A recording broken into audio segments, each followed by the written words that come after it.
এক সাহাবী বলল, নবী আমার ছেলে মিষ্টি খায়, বেশি মিষ্টি খায়, এত মিষ্টি কিনে দেওয়ার টাকা আমার নাই, আপনি ছেলের নসিহত করেন। বিশ্বনবী বললেন, বাবু তুমি কি বেশি মিষ্টি খাও? ছেলেটি বলল, জি নবী খাই।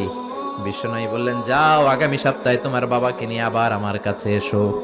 বিশ্বনবী পরের সপ্তাহে ছেলেরে বললেন, ও ছেলে মিষ্টি বেশি খেও না, এত বেশি মিষ্টি খাওয়ার টাকা দেওয়ার টাকা তোমার বাবার নাই, কম কম খাবা, তাহলে তোমার বাবার উপর ihsan হবে।